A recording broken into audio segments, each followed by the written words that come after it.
Death is something every human being knows is coming. No matter where you live, how much money you have, how successful you become, or what you believe, there is one reality that nobody can escape. One day, your life in this world will end. Yet despite knowing this, many people are deeply afraid of death. Why? Part of the reason is simple. Death is the unknown. Human beings naturally fear things they cannot fully see or understand. We like certainty. We like knowing what comes next. Death removes that certainty and places a person in front of questions they cannot answer through experience alone. But there is another reason many people fear death. They become deeply attached to this world.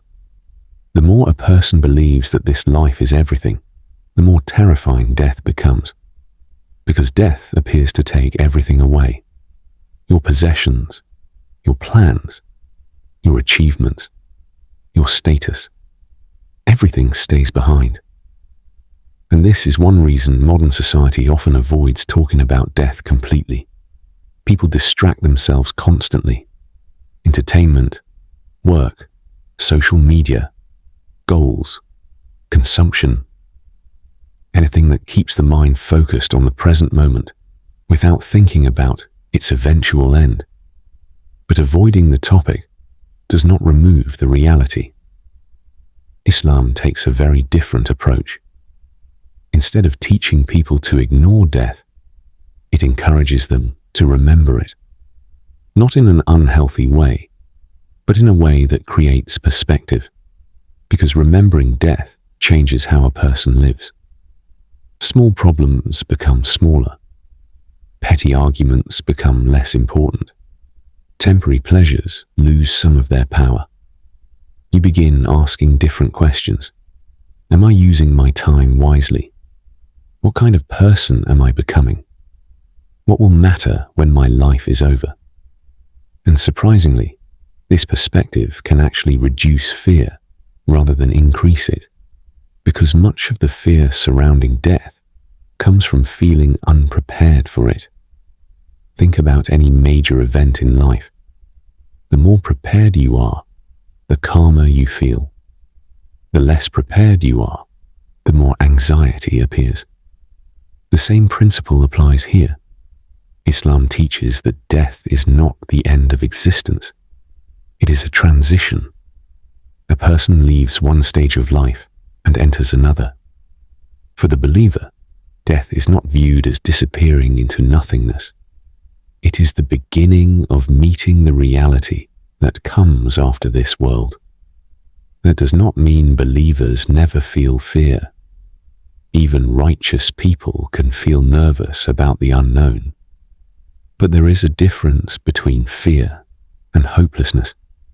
A believer carries hope alongside fear. Hope in the mercy of Allah. Hope in forgiveness. Hope that the struggles, patience, and good deeds of this life were not meaningless. And honestly, one of the biggest reasons people fear death today is because they rarely think about what comes after it.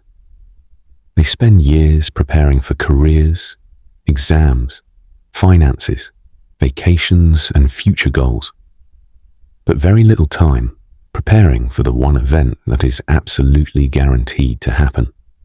Islam encourages balance. Live your life. Work hard. Enjoy blessings. Build relationships. Pursue beneficial goals. But never become so attached to this temporary world that the thought of leaving it terrifies you completely. Because every generation before us thought they had more time too. Every generation made plans for the future, and eventually their time came. The reality is not that death is approaching only the elderly or the sick. It is approaching every living person. And perhaps the goal is not to spend life fearing death. Perhaps the goal is to live in a way that makes you more prepared to meet it when it arrives. Because when a person understands that this world is temporary and that Allah is the most merciful, death begins to look less like the end of everything and more like the beginning of what comes next.